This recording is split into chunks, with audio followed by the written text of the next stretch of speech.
नमस्कार दोस्तों। मैं दर्शन का एक विद्यार्थी होने के नाते आप सभी दर्शकों का अपने YouTube चैनल में स्वागत करता हूं। आज हम लोग चारवाक दर्शन के कुछ और पहलुओं पर नजर डालेंगे। इससे पहले हमने 2 एपिसोड्स किए थे और उसमें हमने चारवाकों के बारे में थोड़ा बहुत जाना था कि वो पुरुषार्थ किसको समझते हैं, कितने प्रमाणों को मानते हैं। आज हम लोग कुछ और जो उनके पहलू हैं उन पर चर्चा करेंगे। तो बिना किसी देरी के हम लोग इस चर्चा की शुरुआत करते हैं। तो ये हमने पिछले एपिसोड्स में ही कवर किया था कि चारवाक जो है वो अर्थ और काम, इन दो ही चीजों को पुरुषार्थ मानते हैं। क्यों? क्योंकि उनका अंतिम लक्ष्य सुख की प्राप्ति है। उनके लिए सुख ही परम लक्ष्य है। चारवाक दर्शन का सबसे मुख्य सिद्धांत है कि इस जीवन में सुख की प्राप्ति ही एकमात्र पुरुषार्थ यानी लक्ष्य होना चाहिए। अन्य दर्शन जहां मोक्ष या मृत्यु के बाद के जीवन की बात करते हैं, वहीं चारवाक स्पष्ट रूप से मानते हैं कि केवल वर्तमान का भौतिक और ऐन्द्रिक सुख ही सत्य है। यानी जो दुनियावी सुकून, दुनियावी खुशी जो है, यानी सांसारिक जो सुख है, दूसरी दूसरी चीजों को भोगने से जो सुख हमें प्राप्त होता है, वही असली सुख है और उसी को प्राप्त करना हर मानव का कर्तव्य है। उनके अनुसार यह जो दिखाई देने वाला संसार है, यही सब कुछ है। ठीक है। और क्योंकि ऐसा आम लोग इसी तरह की धारणा रखते हैं, इसीलिए इसको लोकायत मत भी इसी वजह से कहा जाता है। दुख के डर से सुख न छोड़ें। एक स्वाभाविक शंका यहाँ पर यह उठती है कि संसार के हर सुख के साथ दुख जुड़ा हुआ होता है, तो उसे लक्ष्य कैसे माना जा सकता है जो दुख का कारण हो। चारवाक बहुत ही व्यावहारिक उत्तर देते हैं। वो कहते हैं कि दुख के डर से सुख को छोड़ देना ये मूर्खता है। समझदारी इसमें है कि अपनी युक्ति से दुख को हटा दे और सुख का आनंद ले। और उसके लिए वो लोग मछली और कांटों का एग्जाम्पल लेते हैं। यानी मछली की जो हड्डियां हैं, जिसको कांटे कहे जाते हैं, तो हम लोग जब मछली खाते हैं, यानी जो लोग मछली का मतलब मछली को खाते हैं, तो वो लोग कांटों को अलग हटा देते हैं और फिर जो केवल मांस बचता है उसी का वो लोग आहार करते हैं। उसी तरीके से जो सुख हमें चाहिए, उसमें से जो दुख है उसको हटा करके जो केवल सुख है उसको हम लोग को ग्रहण करना है। उसी तरीके से एक और उदाहरण चारवाक देते हैं कि जैसे धान चाहने वाला भूसा हटाकर चावल ले लेता है, भूसे के डर से धान नहीं फेंकता। यानी जो चावल खाना चाहता है वो धान के छिलके को हटा करके जो चावल है उसका केवल आस्वादन करता है, उसका केवल सेवन करता है, बाकी छिलके को दरकिनार कर देता है। इस तरह से कई सारे उदाहरण चारवाकों ने दिया। जैसे अगर भिखारी खाना मांगने के लिए आता है तो क्या व्यक्ति खेती करना ही छोड़ दे, है ना, धन कमाना, खेती करना छोड़ दे इस डर से कि भिखारी भीख मांगने आएगा, खाना मांगने आएगा, पैसा मांगने आएगा? नहीं। ठीक है। या फिर जो पशु पंछी हैं वो हमारा चारा चुग जाएंगे, यानी जो हमारा खेत है उसको बर्बाद कर देंगे, तो इस डर से क्या हम खेती ही ना करें? तो इस तरीके से बहुत सारे युक्तियों से चारवाक यह बताने की कोशिश कर रहे हैं कि अ, मतलब हमें दुख के भय से या अनहोनी के भय से सुख की प्राप्ति का जो लक्ष्य है उसको छोड़ नहीं देना चाहिए।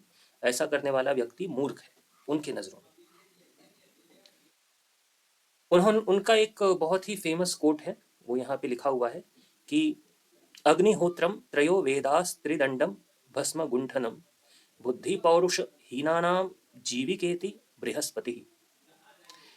चारवाक दर्शन के जो संस्थापक हैं आचार्य बृहस्पति, उनका ये कहना है कि अग्निहोत्र यानी हवन यज्ञ आदि करना और त्रिदंड को धारण करना यानी संन्यास लेना, तीनों वेद और शरीर पर भस्म लगाना यानी तीनों वेद का पठन पाठन करना, संन्यास लेना, शरीर पर भस्म लगाना, बृहस्पति कहते हैं कि ये सब उन लोगों की जीविका यानी रोजी रोटी के साधन हैं जिनमें ना तो बुद्धि है और ना ही पुरुषार्थ है कि वो कुछ मेहनत मजदूरी करके कमा धमा सकें। तो उनका कहना है, बृहस्पति का कहना है कि ऐसे लोग पाखंड का सहारा लेते हैं। वैसे देखा जाए तो बृहस्पति का ये कहना बहुत गलत तो नहीं है और आज के हिसाब से भी प्रासंगिक है, लेकिन यहाँ पर ये लोग गलत हो जाते हैं कि उन लोग सभी को लपेटे में ले लेते हैं, यानी जितने साधु सन्यासी हैं वो सारे पाखंडी हैं। ऐसा नहीं होता है, लेकिन बहुत सारे साधु महात्मा पाखंड तो करते ही हैं, यानी साधु महात्मा का वेश धारण करके दूसरों को लूटने का प्रयास करते हैं। धर्म के नाम पे वो आम व्यक्तियों को डराते जरूर हैं, उनको अंधविश्वासी बनाते हैं, और वो ऐसा करते इसलिए है ताकि उनकी जीविकोपार्जन हो सके, उनकी रोजी रोटी चल सके। तो इतना तक तो जो बृहस्पति हैं या जो चारवाक हैं वो जो ये कहते हैं वो गलत नहीं कहते हैं। बस उनकी गलती सिर्फ इतनी है कि वो सारों को कह देते हैं, नहीं, बहुत सारे जेन्युइन भी होते हैं। ठीक है, तो इसका हमें ध्यान रखना होगा। फिर वो वेदों और उपनिषदों पे ही सवाल उठाना शुरू कर देते हैं। वेद और उपनिषद को डिवाइन रेवलेशन माना जाता है। कई सारे जो सनातन या जो हिंदू दर्शन है, भारतीय दर्शन में इनको अपौरुषेय कहा गया है, यानी ये तो किसी के द्वारा रचे ही नहीं गए हैं। बहुत सारे इनको डिवाइन रेवलेशन मानते हैं, यानी ऐसा मानते हैं कि ईश्वर प्रदत्त ये पुस्तकें हैं या ये ज्ञान ईश्वर प्रदत्त है, परमात्मा ने ये ज्ञान ऋषियों को दिया या उसके जरिए से ये अवतरित हुआ। लेकिन चारवाक इन सभी चीजों को कहते हैं कि ये ठीक नहीं है। चारवाक दर्शन धार्मिक कर्मकांड जैसे यज्ञ वगैरह करना, इसको पारलौकिक सुख के लिए नहीं बल्कि आजीविका का साधन मानते हैं, और वो वेदों में ये 3 प्रकार के मुख्य दोष देखते हैं या बताते हैं। कौन कौन से दोष देखते हैं? तो एक तो है अनृत, असत्य बोलना, यानी वेद कई चीजें झूठ बोलते हैं। दूसरा है व्याघात, यानी वेदों में कई जगहों पर कॉन्ट्राडिक्शन हमें देखने को मिलता है, ठीक है, विरोधाभास देखने को मिलता है। और तीसरा है पुनरुक्त, यानी ऐसी चीजों को बार बार कहना जो हमें पहले से ही पता है। चलिए इसके कुछ उदाहरण देख लेते हैं। जैसे ऐसा कहते हैं चारवाक जो है वेदों के बारे में, कि वेद कहते हैं कि औषधे त्रायस्वैनम, हे औषधि इसकी रक्षा करो, या स्वधिते मैनम हिंसी ही, हे छुरे यानी कुल्हाड़ी शस्त्र वगैरह इसे मत काटो या इसकी हिंसा मत करो। ये दोनों ही मंत्र हमें तैत्तिरीय संहिता में देखने को मिल जाएगा, यहाँ पर उसका रेफरेंस दिया हुआ है।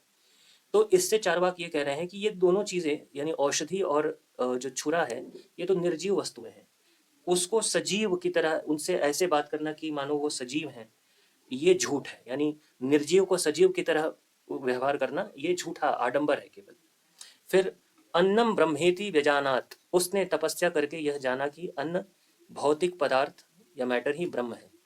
ठीक है, तो हमें पता है कि अन्न ब्रह्म नहीं हो सकता, तो यहाँ पर भी झूठ बोला, असत्य कहा। फिर प्राणो ब्रह्मेति व्यजानात, उसने पुनः तपस्या करके यह जाना कि प्राण जो है वह ब्रह्म है, ये तैत्तिरीय उपनिषद में लिखा हुआ है। तो कहने का मतलब है कि प्राण ब्रह्म कैसे हो गए या अन्न ब्रह्म कैसे हो गए, ये तो मिथ्या है, ये सत्य नहीं है, ऐसा वो कह रहे हैं। क्योंकि उनके अनुसार ब्रह्म या ईश्वर को तो साबित ही नहीं किया गया, कोई प्रमाण है नहीं, क्योंकि वो तो केवल एक ही प्रमाण यानी प्रत्यक्ष को मानते हैं ना, और प्रत्यक्ष से तो ईश्वर दिखाई नहीं देता। तो इसीलिए अन्न को ब्रह्म कह देना या प्राण को ब्रह्म कह देना ये तो उनके लिए मिथ्या ही हुआ। इसके अतिरिक्त वो एक और उदाहरण देते हैं कि जैसे पुत्र कामेष्टि यज्ञ, जिसको वेद कहते हैं, वेद ऐसा दावा करते हैं कि पुत्र कामेष्टि यज्ञ करो तो उससे पुत्र की प्राप्ति होगी, जबकि चारवाक कहते हैं कि हम देखते हैं कि ऐसा नहीं है। ठीक है, यानी पुत्र कामेष्टि यज्ञ के करने के बाद भी दंपत्ति को पुत्र की प्राप्ति हो ये हमने देखा नहीं है, इसलिए वेद यहाँ पर झूठा दावा कर रहे हैं या बस खोखली बातें कर रहे हैं, उनकी बातों में कोई सब्सटेंस नहीं है, कोई सच्चाई नहीं है।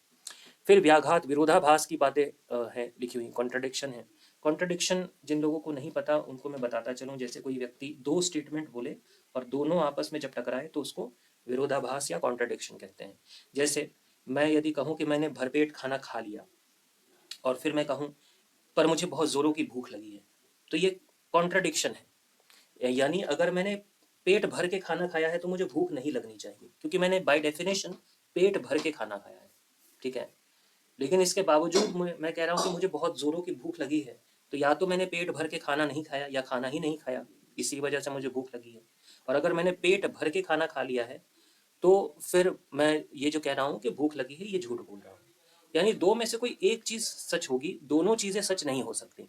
ऐसे ऐसे दो अलग अलग वाक्यों को हम लोग विरोधाभासी वाक्य या कॉन्ट्राडिक्टरी स्टेटमेंट कहते हैं। तो उसी तरीके से चारवाक कहते हैं कि वेदों में कई सारे कॉन्ट्राडिक्टरी स्टेटमेंट्स लिखे हुए हैं। जैसे उदिते जुहोति, ये ऐतरेय ब्राह्मण में लिखा हुआ है, और फिर अनुदिते जुहोति, ये तैत्तिरीय ब्राह्मण में लिखा है, यानी सूर्य उदय होने पर हवन करो या सूर्य उदय होने से पहले हवन करो। तो वही वो पूछ रहे हैं कि भाई सूर्य उदय यानी सूरज उगने के बाद हवन करना है या उससे पहले हवन करना है। फिर कहीं पर लिखा हुआ है कि एक एव रुद्रो न द्वितीयो अवतस्थे, ये तैत्तिरीय संहिता में है। और फिर कहीं लिखा है कि सहस्त्राणी सहस्रशो ये रुद्रा अधि भूम्याम, यानी रुद्र केवल एक ही है, कहीं पर ये लिखा हुआ है कोई दूसरा नहीं है। और फिर कहीं पर लिखा हुआ है कि इस पृथ्वी पर हजारों हजार रुद्र हैं, तो एक रुद्र है कि हजार रुद्र हैं, ठीक है, इसको क्लेरिफाई करो। फिर एक जगह लिखा हुआ है कि एकमेवा द्वितीयम, यानी वह ब्रह्म वह ईश्वर सत्य जो है वो एक ही है, दो नहीं है ना, अद्वितीयम, दो नहीं है। जबकि एक और जगह ये छांदोग्य उपनिषद में लिखा है, एक जगह लिखा है द्वा सुपर्णा सुयजा सखाया, यानी एक पेड़ पे दो सुंदर पंछी बैठे हैं, एक को जीव है कहा गया है, एक को ब्रह्म कहा गया है। जीव जो है वो फल चख रहा है, ब्रह्म जो है वो केवल उसको देख रहा है। तो यहाँ पर दो तत्व आ गए, एक जीव और एक ब्रह्म। ये मुंडक उपनिषद में है 3:1-1 में। तो भाई एक सत्य है या दो सत्य है, इसको क्लैरिफाई करो। तो उनके हिसाब से ये सारी चीजें विरोधाभासी यानी कॉन्ट्राडिक्टरी स्टेटमेंट है। तो वेदों में विरोधाभास है, अगर ये ईश्वरीय ज्ञान है तो उसमें कोई कॉन्ट्राडिक्शन नहीं होना चाहिए था। तीसरी बात वो कहते हैं कि पुनरुक्त, यानी व्यर्थ में बहुत सारी चीजों को दोहराया जाता है, यानी जो चीजें हमें ऑलरेडी पता है उसको वो दोहराते हैं, तो ये व्यर्थ या बेतुकी बातें वो करते हैं। जैसे आप उन दंतु, यानी जल सिर के बालों को गीला करे, तो जल तो सिर के बालों को गीला ही करेगा, है ना, ये तैत्तिरीय संहिता में लिखा हुआ है। फिर पृथिव्या औषधयः औषधीभ्यो अन्नम, यानी पृथ्वी से औषधियां यानी पेड़ पौधे वनस्पति आदि उत्पन्न होते हैं, और औषधियों से अन्न, यानी जो पेड़ है वो फल देता है ना, पौधे जो है वो अन्न देते हैं। तो ये तैत्तिरीय उपनिषद में लिखा है। तो कहने का मतलब है ये तो हमें मालूम ही है, जल चीजों को गीला ही करती है और पौधों से ही अन्न या फल की प्राप्ति होती है। तो ये एक्स्ट्रा इस चीज को लिखने की क्या जरूरत है, ये चारवाक पूछते हैं कि ये व्यर्थ की बातें लिखने की क्या जरूरत है, वो भी वेदों में।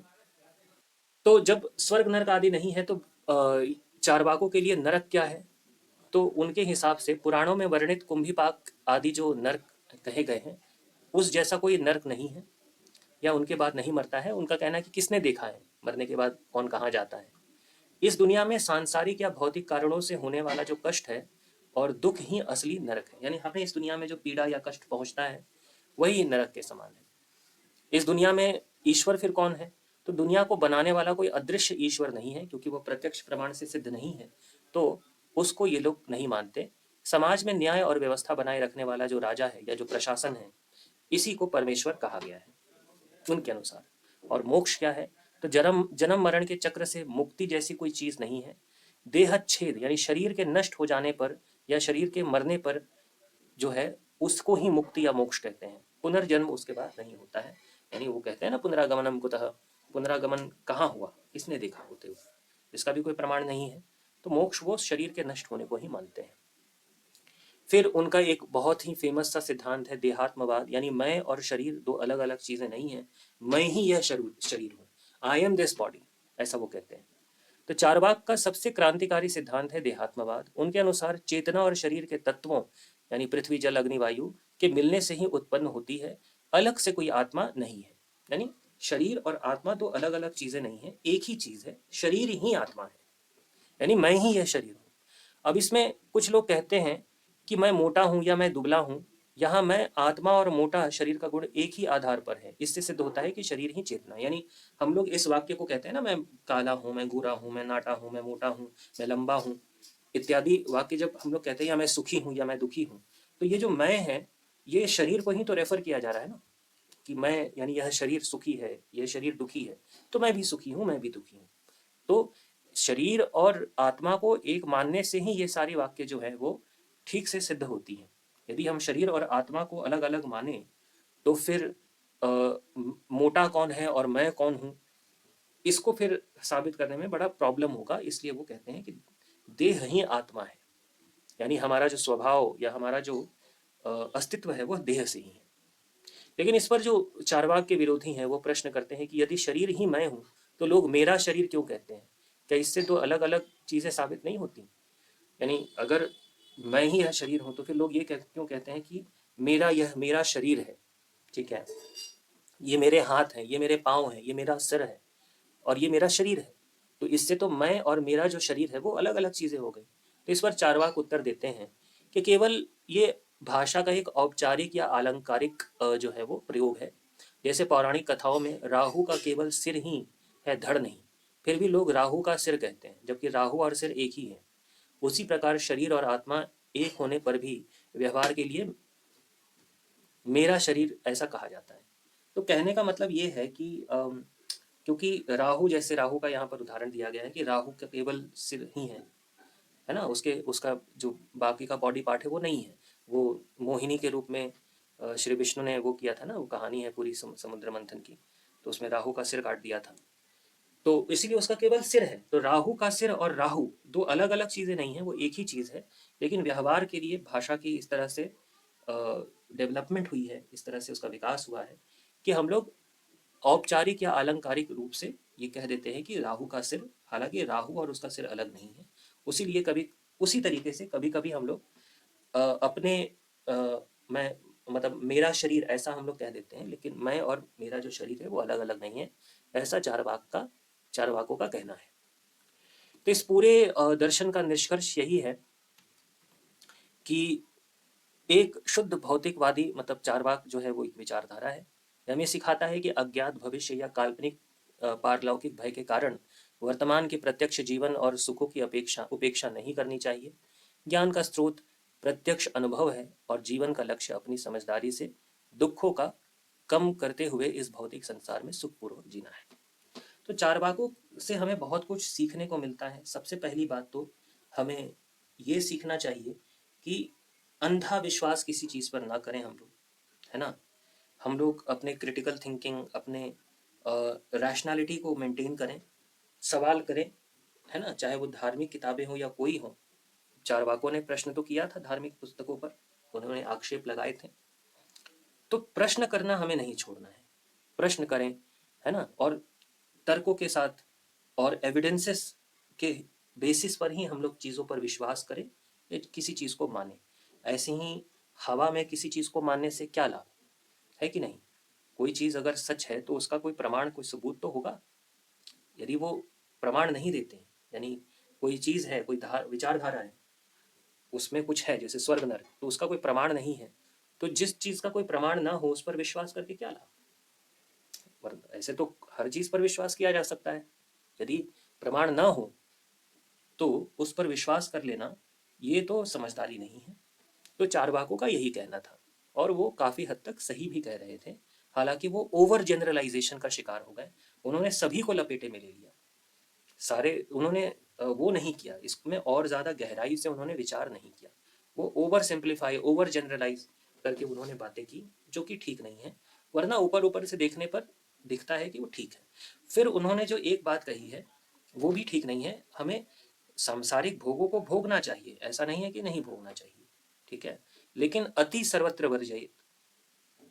बहुत ज़्यादा भोगों के पीछे भागने से दुख ही होता है, उससे सुख की प्राप्ति नहीं होती है।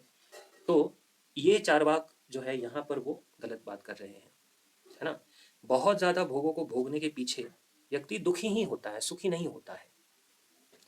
तो बिल्कुल हमें संसार के जो संसाधन है उसका उपयोग करना चाहिए, किंतु उसके पीछे भागने से दुख की ही प्राप्ति होती है। वो छोटा थोड़ा सा दुख नहीं होता है कि बस उसको नज़रअंदाज कर दिया जाए या किसी तरह से उससे बच बचाकर हमें केवल सुख मिले। वो दुख बड़ा भयंकर होता है जिससे बचना मुमकिन नहीं है। तो चारवाक जो है वो यहाँ पर चूक गए या यहाँ पर उन्होंने ठीक बात नहीं करी। तो ये सोर्सेस हैं जहाँ से मैंने पिक्चर्स लिया है। और अगर आपको ये वीडियो पसंद आया तो आप इसको लाइक कीजिए, चैनल को सब्सक्राइब कीजिए, अपने दोस्तों और जिन लोगों को दर्शन में रुचि है उनके साथ ये वीडियो आप शेयर कर सकते हैं अगर आपकी इच्छा हो तो। और मैं मिलता हूँ आपसे अगले वीडियो में, तब तक परखते रहिए और सत्य को जानते रहिए। नमस्कार।